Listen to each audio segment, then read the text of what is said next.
வணக்கம் நேயர்களே, இது மக்களோடு ஜியா பிளஸ். விளம்பர திமுக ஆட்சியில் நாள்தோறும் மக்கள் எதிர்கொள்ளும் பிரச்சினைகள், இன்னல்களை அலசுவதுடன் தேர்வை நோக்கிய முயற்சியாகவும் களமிறங்கியுள்ளோம் நாங்கள். தற்போது நெல்லை மாநகரின் மையப்பகுதியில் 244 ஏக்கர் பரப்பில் பறந்து விரிந்து கிடக்கும் நயினார் குளத்தை பொதுமக்களும் விவசாயிகளும் பயன்படுத்த முடியாத அவலம் ஏற்பட்டுள்ளது. இதற்கான காரணம் என்ன, மக்களின் எதிர்பார்ப்புகள் என்ன என்பது குறித்து விரிவாக அலசவுள்ளோம். நெல்லை டவுன் நயினார் குளம் தற்போது அமலைச்செடிகளால் சூழ்ந்து காணப்படுகிறது. குளத்தை சீரமைக்க கோரி விவசாயிகளும் பொதுமக்களும் கோரிக்கை வைத்தும் விளம்பர திமுக அரசு எந்தவித நடவடிக்கையும் எடுக்கவில்லை என்ற குற்றச்சாட்டு எழுந்திருக்கிறது. இதுகுறித்து களத்தில் இருந்து நமது செய்தியாளர் செல்வராஜ் வழங்கக்கூடிய கூடுதல் தகவல்களை தற்போது நாம் கேட்கலாம். வணக்கம் செல்வராஜ். புரட்சித் தலைவி அம்மா அவர்களுடைய ஆட்சி காலகட்டங்களில் சிறப்பாக நிறைவேற்றப்பட்டு நடந்த பல திட்டங்கள் விளம்பர திமுக அரசு ஆட்சிக்கு வந்த பிறகு அனைத்துமே கிடப்பில் போடப்பட்டது. அதில் முக்கியமாக பார்க்கப்படுவது நெல்லை இருக்கக்கூடிய நயினார் குளம். நயினார் குளத்தினுடைய தற்போதைய இருக்கக்கூடிய இந்த நிலைக்கான காரணம் என்ன, இது குறித்து மக்களுடைய கருத்துக்கள் என்ன, விரிவாக பதிவிடலாம்.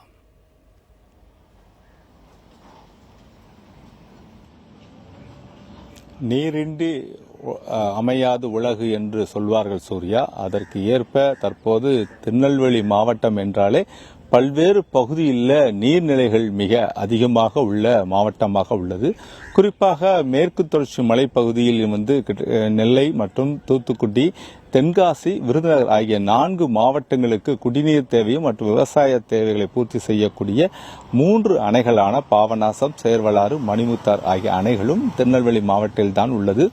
மேலும் நாம் இருக்கக்கூடிய பகுதி என்பது நெல்லை டவுனில் உள்ள நயினார் குளம் பகுதி. இந்த நயினார் குளம் என்பது மிகவும் ஒரு பழமையான குளமாக உள்ளது. கிட்டத்தட்ட 244 ஏக்கர் கொண்ட ஒரே குளமாக அமைந்துள்ளது. அதுவும் திருநெல்வேலி மாநகராட்சி பகுதிக்கு உட்பட்ட இந்த பகுதியில்தான். குறிப்பாக திருநெல்வேலியில் உள்ள நெல்லையப்பர் கோவில் என்பது மிகவும் புகழ்பெற்ற கோவிலாகும். இந்த குளத்திலிருந்து அமர்ந்து கொண்டு நேரடியாக நெல்லையப்பர் கோவில் மற்றும் காந்திமதி அம்பாள் கோவில் கோபுரத்தை ரசிக்கக்கூடிய பகுதியாகவும் இந்த நயினார் குளம் என்பது இருக்கிறது.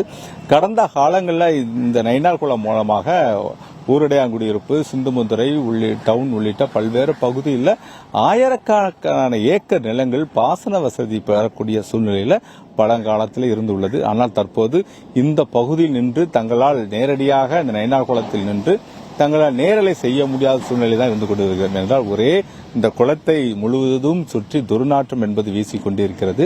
இந்த குளம் முழுவதுமே தற்போது கழிவுநீர் ஓடையாக ஓடிக்கொண்டு இருக்கிறது. ஏனென்றால் நெல்லை டவுனில் உள்ள அனைத்து கழிவுநீர் ஓடைகளையும் இந்த பொதுப்பணித்துறைக்கு சொந்தமான இந்த நயினார் குளத்தில் தான் அந்த கழிவுகள் அனைத்துமே விடப்பட்டுள்ளன. ஏற்கனவே இதற்கு முன்பாக இருந்த ஒரு பொதுமக்களும் முன்னாள் கவுன்சிலருமான கொப்பர சுப்பிரமணியன் நேரடியாக தெரிவித்தார், நேரடியாகவே நாங்கள் இந்த நயினார் குளத்திற்கு வருவோம், இந்த நயினார் குளத்தில் நாங்கள் குளித்துவிட்டு குடிப்பதற்காக தண்ணீர் எடுத்து தங்களோட பகுதிக்கு செல்லக்கூடிய சூழ்நிலையாக இருந்த இந்த நயினார் குளம் என்பது தற்போது கழிவுநீர் ஓடையாகவும் இந்த பகுதியில் துர்நாற்றம் வீசக்கூடிய பகுதியாகவும் இருக்கிறது. மேலும் மாண்புமிகு அம்மா அவர்கள் ஆட்சியில் 2006ஆம் ஆண்டு இந்த நயினார் குளத்தை உடனடியாக சீரமைக்கப்பட வேண்டும் என்பதற்காக பல்வேறு நடவடிக்கைகள் எடுத்தார்கள். டவுன் பகுதியிலிருந்து வரக்கூடிய கழிவுநீர் ஓடைகள் என திருநெல்வேலி கால்வாய் மூலமாக அந்த கழிவுநீர் ஓடைகள் அனைத்துமே முற்றிலுமாக நிறுத்தி வைக்கப்பட்டு 60 லட்சம் ரூபாய் மதிப்பீட்டில் இந்த பொழுதுபோக்கு அம்சங்களும் ஏற்படுத்தப்பட்டன. ஆனால் அதன் பிறகு வந்த விடியா திமுக ஆட்சியில் முழுவதும் அதில் கவனம் செலுத்தப்படாமல் தற்போது இந்த நயினார் குளம் என்பது இந்த அழியக்கூடிய சூழ்நிலை தான் இருக்கிறது. நாம் தொடர்ந்து இந்த ஜெயா பிளஸ் தொலைக்காட்சியில் மக்களுடன் ஜெயா பிளஸ் என்பதே மக்களிடம் இந்த அரசுக்கு இது போன்ற நிலைமையை சுட்டி காட்டுவதற்காக தான் நாம் இந்த நிகழ்ச்சியை துவங்கினோம். தொடர்ந்து இந்த அரசு என்பது செவிடன் காதில் ஊதிய சங்கு போல எதை கண்டும் தங்களுடைய முன்னேற்றம் இல்லாமல் குடிநீர் தேவைகளை கூட பூர்த்தி செய்ய முடியாமல் தற்போது இருக்கக்கூடிய சூழ்நிலை தான் இருக்கிறோம். ஏனென்றால் இந்த பகுதியில் இந்த குளத்தை சுத்தம் செய்தால் இந்த திருநெல்வேலி மாநகராட்சி பகுதி முழுவதுக்குமே குடிநீர் விநியோகம் செய்யக்கூடிய குளமாகவும் இருக்கக்கூடிய சூழ்நிலை தற்போது இதுபோன்ற நிலைமை என்பது இருக்கிறது. இது குறித்து நம்மிடம் பேசுவதற்காக சமூக ஆர்வலர் முத்துராமன் நம்மிடம் இருக்க, அவற்றை நேரடியாக பேசுவோம்.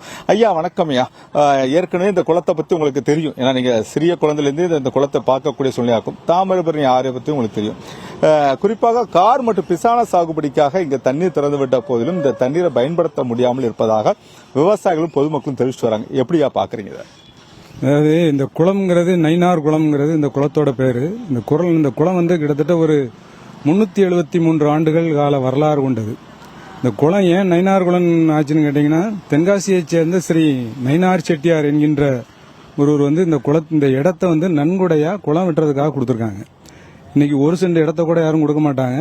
ஒரு 240 ஏக்கர் நிலத்தை நன்கொடையா அந்த குளத்துக்காக கொடுத்துருக்காங்க. இந்த குளம் வெட்டப்பட்டு கிட்டத்தட்ட 373 ஆண்டுகள் ஆறதா சொல்றாங்க. இப்போ இந்த நீர்நிலைகள் அன்னைக்கு வந்து நீர் மேலாண்மைக்கு முக்கியத்துவம் கொடுத்து நீர்நிலைகளை பாதுகாக்கணும், நீர்நிலைகளை உருவாக்க வேண்டும் என்பதில் அக்கறையாக இருந்தார்கள். இப்போ வந்து இனி இது போன்ற நீர்நிலைகளை உருவாக்கக்கூடிய சூழ்நிலையும் கிடையாது. இப்போ இந்த குளங்கிறது பாத்தீங்கன்னா இதுக்கு இந்த குளத்திற்கு பிரதானமான திருநெல்வேலி கால்வாய் மூலமாக இந்த குளத்திற்கு தண்ணி வருகிறது. மிக முக்கியமாக விவசாயத்திற்காகவே இந்த குளம் வெட்டப்பட்டு அதற்காக தாமிரபரணி நதியிலிருந்து திருநெல்வேலி கால்வாய் மூலமாக இந்த குளத்திற்கு தண்ணீர் வந்து கொண்டிருந்தது, இப்போதும் வந்து கொண்டிருக்கிறது. இப்போ நவீன காலமாக திருநெல்வேலி மாநகராட்சியினுடைய சாக்கடை கழிவுகள் அனைத்துமே திருநெல்வேலி கால்வாய் வழியாக வந்து அந்த கால்வாய் நீர் வழியாக இந்த குளத்தை தான் வந்து அடைகிறது முக்கியமாக. ஆக இப்போது வந்து இந்த குளம் வந்து கழிவுநீர் சேகரிப்பு தொட்டி அப்படிங்கிற நிலைமைக்கு வந்தாச்சு. அப்போ கழிவுநீர் சேகரிப்பு தொட்டின்னு சொல்லும்போது பாத்தீங்கன்னா இப்போ அமலை செடிகள் நிறைந்து காணப்படுகிறது. செடிகள் எப்படி வளரும்? ஆக அந்த செடிகளுக்கு தேவையான ஊட்டம் அந்த சாக்கடை கழிவுகள் மூலம் இந்த ஊட்டம் கிடைக்கிறதுனால அந்த செடிகள் செழித்துவங்கி வளர்ந்து நிற்கின்றது. இப்போ பெங்களூர்ல பாத்தீங்கன்னா அல்சூர் லேக் இருக்கு, காஷ்மீர்ல பாத்தீங்கன்னா டால் லேக் இருக்கு. இந்த 2 ஏரிகளையும் வைத்து அந்த மாநில அரசுகள் பல கோடி ரூபாய் வருமானம் ஈட்டிக்கிட்டு இருக்காங்க. கிட்டத்தட்ட இந்த ஏரி கிட்டத்தட்ட 240 ஏக்கர் பரப்பளவு கொண்டது. கடல் போல் காட்சியளிக்கும். தண்ணி நிறைஞ்சு இந்த ஜூன் மாசம் பாத்தீங்கன்னா கடல் போல் காட்சியளிக்கும்.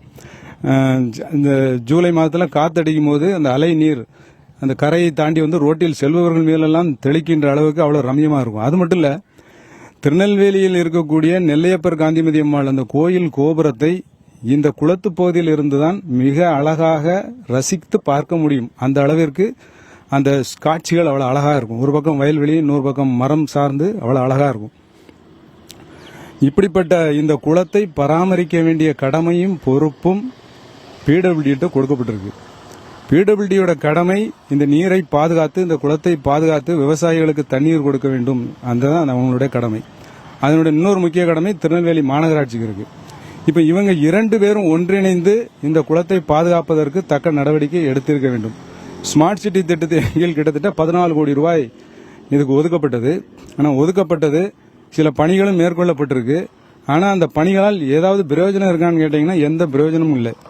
இப்போ அவங்க இந்த சிறுவர் பூங்கான்னு சொல்லி சில தொட்டில் இந்த ஊஞ்சல் இதெல்லாம் போட்டிருக்காங்க. அது எல்லாமே இப்போ ஊஞ்சல்கள்லாம் இல்லை, எங்க போச்சுன்னே தெரியல. ஆக ஒரு திட்டத்தை செயல்படுத்தும் பொழுது அது எந்த அளவிற்கு அந்த திட்டம் தொடர்ந்து செயல்படுத்தி கொண்டிருக்க வேண்டும் என்கின்ற அளவிற்கு, அதாவது ஒரு திட்டத்தை அமைச்சு அதை விட்டுட்டு அப்படி போயாச்சுன்னா அந்த திட்டம் பாழடைந்து போகும். அதுபோலத்தான் இந்த திட்டம். அதுபோல இந்த குளம் வந்து பாத்தீங்கன்னா இந்த காஷ்மீர்ல இருக்கக்கூடிய டால் லேக்ல அந்த படகு சகாரியை வைத்து தினமும் கோடி ரூபாய் அளவிற்கு பணம் சம்பாத்தியம் செய்து கொண்டிருக்காங்க. அதை ஏன் இந்த குளத்துல நம்ம செய்ய முடியாது? நம்ம செய்யலாம்ல. இதை ஏன் நடைமுறைப்படுத்த மாட்டேங்கிறாங்க? நம்ம பெங்களூர்ல அல்சூர் லேக்ல அதை பண்ணிட்டு இருக்காங்க. அது மட்டும் இல்ல, இந்த ஏரியை வைத்து பல கோடி ரூபாய் வருமானம் ஈட்டலாம். சுற்றுலாத்துறை கிட்ட இந்த இதை ஒப்படைக்கலாம். சுற்றுலாத்துறை கிட்ட ஒப்படைச்சா இந்த தினமும் காலையில வாக்கிங் போறது, ஜாக்கிங், அப்புறம் இந்த காவல் பயிற்சி, அவங்களுக்கு பயிற்சி கொடுக்கக்கூடிய அந்த பயிற்சி நிலையங்கள் வைக்கலாம். இயற்கை ஆர்வலர்கள், பறவை ஆர்வலர்கள், இவங்களுக்கெல்லாம் இது வந்து ஒரு ரம்மியமான அதாவது ஒரு இயற்கை ஆர்வலர்களுக்கு இது ஒரு விருந்து படைக்கக்கூடிய ஒரு இடம். ஆக இந்த இடத்தை பாதுகாக்க திருநெல்வேலி மாநகராட்சியும் பொதுப்பணித்துறையும் தவறிக்கிட்டு இருக்காங்க. அது மட்டும் இல்ல, இப்போ வந்து இந்த காஷ்மீர்ல இருக்கக்கூடிய டால் லேக் பாத்தீங்கன்னா அவங்க அந்த மக்கள் அந்த லேக்கோட ஒன்றி இருக்காங்க. அவங்களே பாத்தீங்கன்னா அந்த தன்னார்வலர்களே வந்து சேவ் த டால் லேக் அப்படின்னு சொல்லி அங்கங்கே போர்டுகள் வைக்கிறாங்க. குப்பை குளங்கள் போடப்பட்டா உடனடியாக அதை சுத்திகரிப்பு செய்வதற்கு அங்கேயே வாகனங்களை நிறுத்தியிருக்காங்க. உடனுடனே சுத்திகரிப்பு பண்றாங்க. அப்ப அதெல்லாம் இங்க ஏன் செய்ய மாட்டேங்கிறாங்க? அப்ப இது திருநெல்வேலி மாநகராட்சியும் பிடபிள்யூடியும் இணைந்து செயல்பட்டால் இந்த குளத்தை வந்து கண்டிப்பாக காப்பாற்ற முடியும். நீர்நிலைகளை காப்பாற்றினா தான். அது மட்டும் இல்ல, இந்த குளத்துல வந்து மீன் வளர்க்கலாம். இப்ப வெளிநாட்டு பறவைகள் ஏராளமான பறவை, இப்ப கூட பாத்தீங்கன்னா இந்த கூடக்கடா, செங்கால் நாரை போன்ற பறவைகள் எல்லாம் உள்ள இருக்கு. அதாவது இந்த குளத்தை முறையாக பராமரிப்போமே ஆனால் இந்த வெளிநாட்டு பறவைகள் வரும். இப்ப ஏற்கனவே நம்ம வேந்தான்குளம், இப்ப சமீபத்தில் கூட வேந்தான்குளத்துல பாத்தீங்கன்னா ஏராளமான வெளிநாட்டு பறவைகள் வந்து இருந்தது. அது மாதிரி இதை வந்து ஒரு பறவைகள் சரணாலயமா இருக்கலாம். பெரிய அளவில் மீன் வளர்ப்பு மேற்கொள்ளலாம். இப்போ காஷ்மீர்ல இருக்கிற டால் லேக்ல பாத்தீங்கன்னா மீன்பிடி தொழில் பிரதானமான தொழிலாக இருக்கிறது. ஆக இப்போ இது ஒரு அந்த அதானி அம்பானி கையில் கொடுத்தீங்கன்னா இந்த குளத்தை அவங்க கையில் இந்த ஏரியை இப்போ இந்த குளம்னு சொல்லக்கூடாது. குளம்னு சொன்னாலே அது வந்து ஒரு கீழ்த்தரமாக பார்க்குறாங்க. இது வந்து ஏரி என்று சொல்லி இதை வந்து அதானி அம்பானி போன்றவருடைய கையில் இதை கொடுப்பேமானால் தினம் வந்து அதை வைத்து நீங்க இப்ப சொல்றீங்க. ஆனா அரசுக்கு அதுக்கான பொறுப்பு இல்லையா? இப்ப அரசு அதோட பெரிய தங்களுடைய அதிகமான நிதியை ஒதுக்கீடு செய்யலாம். குறிப்பாக அதை விட அதிகமான பவர் உள்ளது தமிழக அரசிடம் இல்லையா? இல்ல, அதாவது கடமையை உணர்ந்து இங்க செயல்படக்கூடிய அதிகாரிகள் வந்து ஒரு சிலர் தான் இருக்காங்களே ஒழிய ஏதோ வந்தோம், ஏதோ கையெழுத்து போட்டோம், சம்பளம் வாங்கணும்னு போய்கிட்டு இருக்காங்களே ஒழிய நமக்கு இதுல பொறுப்பு இருக்கு, நமக்கு இதுல கடமை இருக்குன்னு சொல்லி அதை செய்யறதில்ல. அப்படிப்பட்ட ஒரு உணர்வு வரும் வரை இதை வந்து அரசு அதிகாரிகளை நம்பி இதுல வந்து பிரயோஜனமே இருக்காது. ஏன்னா கிட்டத்தட்ட 14 கோடி ரூபாய் இதுல போட்டிருக்காங்க. அது வந்து கடல்ல உரைத்த காயம் என்று சொல்வார்களே, அது போலத்தானே இது இருக்கு இப்போ. அதனால எந்த பயன்பாடு இருக்கு பாருங்க. ஒரு அந்த படகு சவாரி செய்வதற்காக அந்த நடுப்பகுதியில ஒரு குழாம்லாம் அமைச்சிருக்காங்க. ஆனா அமைக்கிறதுக்கு அது அமைத்து பல வருடங்கள் ஆகிவிட்டது. ஆனால் இன்று வரை அதனால எந்த பயன்பாடுமே இல்லை. அப்போ அதாவது அரசின் மக்கள் பணத்தை வீணாக்குறாங்க. இதே நீங்க அதானி அம்பானி கையில கொடுத்தீங்கன்னா அவங்க வந்து இதை வந்து தினமும் அதை வச்சு ஒரு 10 கோடி ரூபாய் இந்த ஏரியை வச்சு அவங்க சம்பாத்தியம் பண்ணி உண்டக்கூடிய சூழ்நிலையை உருவாக்கிடுவாங்க. அதனால இப்போ வந்து அதிகாரிகள் வந்து நடவடிக்கை எடுக்கணும். அதனால எடுக்க வைக்கணும். இல்லைன்னா இதை வந்து தனியார் கையில் ஒப்படைத்து கூட இந்த ஏரியை சுத்தப்படுத்தலாம். இப்போ நான் கூட அந்த உலக தண்ணீர் தினத்தன்னைக்கு வந்து இந்த குளத்தை சுத்தப்படுத்துறதுக்காக அந்த டக்வீட் என்று சொல்லக்கூடிய அந்த தாவரத்தை வந்து இங்கே நாங்கள் தன்னார்வலாம் வந்து நாங்கள் அதை வளர்க்கறதுக்காக இந்த குளத்தில் கொண்டு விட்டோம். அது மாதிரி அதுபோக பொதுமக்களும் திருநெல்வேலி பகுதியில் இருக்கக்கூடிய பொதுமக்களும் இதுக்கு வந்து ஆதரவு கொடுக்கணும். அதாவது இது நம்மளுடைய ஏரி, இதை நாம் பாதுகாக்க வேண்டும். நம்மளுடைய நாளைய வரலாறு, நம்மளுடைய உயிர், நாளைய உயிர் இந்த நீர்நிலைகளை நம்பித்தான் இருக்கின்றது என்பதை அவர்கள் உணர்ந்து அவர்கள் வந்து வெகுண்டெழுந்தால் ஒழிய இதை வந்து காப்பாற்றவே முடியாது. இந்த நீர்நிலைகளை காப்பாற்றினால் நாளைய சந்ததிக்கு ஏதாவது கொடுக்கலாம். நம்ம நாளைய சந்ததிக்கு கொடுத்துட்டு போறது, சொத்தை கொடுத்துட்டு போறது பிரயோஜனம் இல்ல, இயற்கையை கொடுத்துட்டு போகணும். இயற்கையை குறிப்பாக இப்போ பாத்தீங்கன்னா ஏப்ரல் மே மாதங்கள்ல தண்ணீர் மிகப்பெரிய தட்டுப்பாடு என்பது ஏற்படும். குறிப்பாக நம்ம பாபநாச அணையை மட்டும்தான் நம்பிக்கை இருக்கக்கூடிய சூழ்நிலை, தாமிரபரணி ஆற நம்பிட்டு இருக்கோம். இது போன்ற ஏரிகளை இதுபோன்று சுத்தம் செய்யப்பட்டு மீண்டும் இதை குடிநீராகவோ அல்லது விவசாயத்துக்கோ பயன்படுத்துவது தொடர்பாக உங்களோட தகவல் ஐயா? நம்ம ஏற்கனவே சொல்லியிருக்கோம். திருநெல்வேலியை பொறுத்த வரைக்கும் 133 குளங்கள் இருக்கு. மழை காலங்களில் அபரிமிதமாக தண்ணி வீணா போகுது. இப்போ இந்த குளங்களை தூர்வாரி முறைப்படுத்தி நம்ம பண்ணோம்னா கோடை காலத்தில் நம்ம வந்து இந்த நீரையே வந்து தட்டுப்பாடின்றி பொதுமக்கள் குடங்களை தூக்கி கொண்டு நடுரோட்டிற்கு வராத சூழ்நிலையில் நம்ம வந்து பண்ணிடலாம். பட் இதை வந்து யார் செய்யறது? அதாவது அரசு அதிகாரிகள் அந்த மக்களை நினைத்து தங்களுடைய கடமையை நினைத்து அவர் செயல்படுத்தினால் ஒழிய இதை செய்யறதுக்கு வாய்ப்பு இல்லை. நாங்கள் தனிநபர்களா இல்லைன்னா மக்கள் வந்து மிகப்பெரிய அளவில் ஒரு வெகுண்டு ஒரு போராட்டத்தை நடத்தினால் ஒழிய இதை வந்து இவங்க கிளீன் பண்ணி ஏற்கனவே தாமிரபரணிக்கு பல்வேறு வழக்குகள் போட்டு, குறிப்பாக சமீப காலத்தில் ஜல்லிக்கட்டை வந்து கல்லூரி மாணவ மாணவிகள் கையில தூக்குனாங்க. அது போன்ற நம்ம வரக்கூடிய எதிர்கால சங்கதியினர் வந்து என்ன மாதிரியான போராட்டத்தை இந்த நீரை பாதுகாப்பதற்கு, குறிப்பாக நீங்க குளம் என்று சொல்வதை விட ஏரி என்று சொன்னீர்கள், ஏரியை இந்த காப்பாற்றுவதற்கு அவர்கள் என்ன நடவடிக்கை எடுக்கணும்? இல்லை, இளைஞர்கள் வந்து சினிமா நடிகர்களின் பின்னால் செல்வதை தவிர்த்து விட்டு இதுபோன்று அதாவது நம்முடைய நாட்டின் மீது அக்கறை கொண்டு நீர்நிலைகளின் மீது, அதாவது காற்றும் நீரும் இல்லைன்னா எந்த உயிரினங்களும் வாழ முடியாதுங்கிறத முதல்ல இளைஞர்கள் வந்து உணர்ந்துக்கணும். இன்னைக்கு பாத்தீங்கன்னா ஞாயிற்றுக்கிழமை சினிமா தியேட்டர்ல பாத்தீங்கன்னா ஆயிரக்கணக்கான இளைஞர்கள் அங்கே தான் கூடியிருக்காங்க. இப்ப அந்த குளத்தை இந்த ஏரியை சீரமைக்கணும்னு சொல்லி இது போன்று ஆயிரக்கணக்கான இளைஞர்கள் கூடுவார்கள் ஆனால் இது சாத்தியம்தான். ஆக இது வந்து இளைஞர்களுக்கு இது குறித்து விழிப்புணர்வை ஏற்படுத்த வேண்டும். விழிப்புணர்வு ஏற்படுத்திவிட்டால் இது வந்து சாத்தியமே. நேரடியாகவே சமூக ஆர்வலர்கள் சொன்னதை நீங்க நேரடியாக கேட்டீங்க. ஏனென்றால் இது குளம் அல்ல, இது ஏரி. இந்த ஏரியை காப்பாற்றப்படுவதற்கு அனைவரும் ஒத்துழைக்கப்பட வேண்டும். பொதுமக்களும் தங்களுடைய கைகளில் இந்த நீரை பாதுகாப்பதற்காக அடுத்த தலைமுறைக்கு கொண்டு செல்வதற்கான நடவடிக்கைகள் எடுக்கப்பட வேண்டும் என தெரிவிச்சிருக்காங்க. சூர்யா, நயினார்குளம் ஏரி தற்போது பயன்படுத்த முடியாத சூழ்நிலைகள் இருக்கிறது அப்படிங்கிறது பொதுவாக சமூக ஆர்வலர்களுடைய பொதுவான கருத்து. இருந்தபோதும் கூட இன்னொரு கூடுதல் தகவலும் செல்வராஜ், நீங்கள் சொன்னீங்க சமூக விரோதிகளுடைய கூடாரமாகவும் இந்த இடம் மாறி வரக்கூடிய சூழ்நிலை இருக்கு அப்படின்னு சொல்லி, இது குறித்தான கூடுதல் விவரங்கள்.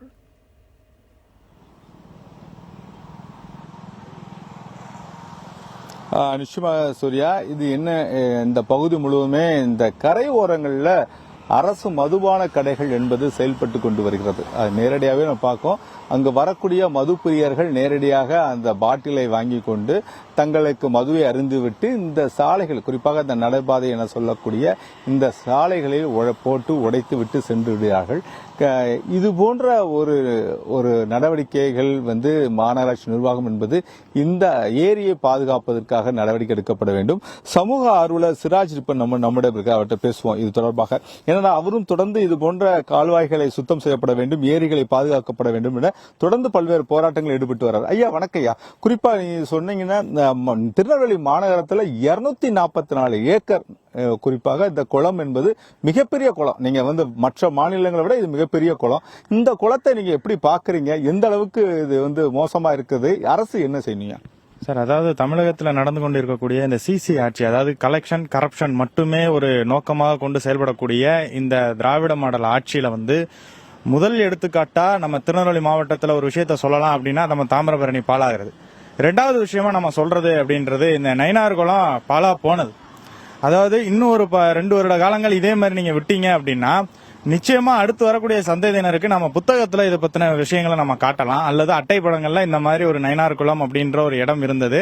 அந்த இடத்தின் மூலமாக பல்வேறு ஆயிரக்கணக்கான நிலங்கள் விவசாய பணிகள் செய்யப்பட்டது அப்படின்ற மாதிரியான விளம்பரங்கள் வேணா செய்யலாமே தவிர்த்து இதன் மூலமா இருக்கக்கூடிய பிரயோஜனங்களை கொஞ்சம் கொஞ்சமா மாநகராட்சி நிர்வாகம் அளிச்சிட்டு, அதாவது இதன் மூலமா ஏதாவது ஒரு 10 கோடி ரூபா 5 கோடி ரூபா லாபம் கிடைக்குமே ஆனால் இதுல அதிகாரிகள் முழுமையா உட்கார்ந்து பணி செய்து அதிலிருந்து வரக்கூடிய ஒரு வருமானத்துல ஒரு கமிஷன் அடிப்படையில தொகையை பெறுவாங்களே ஆனால் இதுல கண்ணும் கருத்துமா பணிகள் நடக்கும். ஆனா இதன் மூலமா கிடைக்கக்கூடிய கமிஷனோ அல்ல இதுலனால கிடைக்கக்கூடிய வருமானமோ எதுவும் இல்லாதனால இந்த குளத்தை அதிகாரிகள் சுத்தமா கண்டுக்கிறது கிடையாது. இந்த குளம் எங்க இருக்கு அப்படின்னு பாத்தீங்கன்னா மாநகராட்சி கட்டடத்துக்கு மிக அருகாமையிலே இருந்துகிட்டு இருக்கு. நீங்க எங்க எல்லாமோ போய் பார்க்க வேண்டாம், அதிகாரிகள் எங்கெல்லாமோ போக வேண்டாம், மாநகராட்சி கண்ட்ரோல்லையோ பிடபிள்யூடி நிர்வாகமோ இதெல்லாம் உடனடியா பார்த்து இந்த மாதிரியான குளங்களை நம்ம இது பண்ணலாம். வெளியூர் மாவட்டங்கள்ல இருந்து வரக்கூடிய அந்த சுற்றுலா பயணிகள் முதலாவதாக வரக்கூடிய பகுதி அப்படின்றது இந்த நெல்லை மாநகர்ல டவுன் பகுதிக்கு இந்த நெல்லையப்பரை தரிசிக்கணும் அப்படின்னு இறங்கக்கூடிய இடத்திலேயே இவ்வளவு தூரம் சாக்கடை வாடை அடிச்சா எப்படி இருக்கும் சொல்லுங்க? ஒரு பக்தர்கள் ஒரு ஆன்மீக ரீதியில ஒரு பயணங்களை மேற்கொள்ளும் பொழுது அதற்குறித்த விஷயங்களை செஞ்சு தரணும். ஆனா அது சார்ந்த விஷயங்களை எதுவுமே நீங்க இது பண்ணாம எடுத்த போக்குல யாராவது ஒரு தன்னார்வலர்களோ சமூக ஆர்வலர்களோ இதை இது பண்ணிக்கிடுவாங்க அப்படின்னு பொட்டாம்பதுவா நீங்க விடுறதுன்றது தப்பு. இது மாதிரியான பணிகளை மாநகராட்சி அதிகாரிகள் துரிதமான நடவடிக்கைகளை எடுத்து இந்த குளத்தை சீரமைக்கணும். நிச்சயமாக சூர்யா, நீங்க நேரடியாவே கேட்டுறீங்க, சமூக ஆர்வலர்கள் அனைவருமே இந்த குளத்தை பாதுகாக்க வேண்டும். குறிப்பாக தமிழக அரசு என்பது தங்களது விளம்பரத்தை மட்டும் செய்யாமல் இனிவரும் காலங்களில் இந்த குளத்தை சீர் செய்து இங்க நெல்லை மாநகராட்சி பகுதியில் 4 மண்டலங்கள் இருக்கிறது. குறிப்பாக திருநெல்வேலி டவுன், தச்சநல்லூர், மேலப்பாளையம், பாளையங்கோட்டை ஆகிய 4 மண்டலங்களில் உள்ள குடிநீர் தேவைகளை பூர்த்தி செய்யக்கூடிய இந்த குளமாக இந்த குளம் என்பது அமைந்துள்ளது. ஏற்கனவே சமூக ஆர்வலர் தெரிவித்தது போலவே இங்கு பெரிய அளவுக்கான சுற்றுலா செல்வதற்கோ மற்ற பொழுதுபோக்கு அம்சங்களோ திருநெல்வேலி மாநகராட்சி பகுதியில் பெரிய அளவில் இல்லை. இந்த குளத்தை சீர் செய்து பொதுமக்கள் நேரடியாக சுற்றுலாவுக்கு மேம்படுவதற்காக இது போன்ற ஒரு பணிகளை மேற்கொள்ளப்பட வேண்டும் என்பதுதான் சமூக ஆர்வலர் கோரிக்கையாக உள்ளது. சூர்யா, நிச்சயமாக செல்வராஜ், நெல்லையினுடைய அவசியம் மற்றும் அடையாளமாக திகழக்கூடிய நயினார் குளத்தை சீரமைக்க கோரி விவசாயிகள், பொதுமக்கள் மற்றும் சமூக ஆர்வலர்கள் முன்வைத்த கோரிக்கைகளை களத்தில் இருந்து பகிர்ந்து கொண்டமைக்கு நன்றி செல்வராஜ். அன்புடையர்களே, தவறுகளை சுட்டிக்காட்ட மட்டுமல்ல இந்த நிகழ்ச்சி, தவறுகளை களையுமே மக்களோடு GR+ களத்தில் இருந்து. மக்கள் பிரச்சனைகளுக்காக களத்தில் இருந்து இனி வரக்கூடிய நாட்களிலும் நாம் இணையலாம். இனி வரக்கூடிய நேரலைக்காக இணைந்திருங்கள் GR+ உடன்.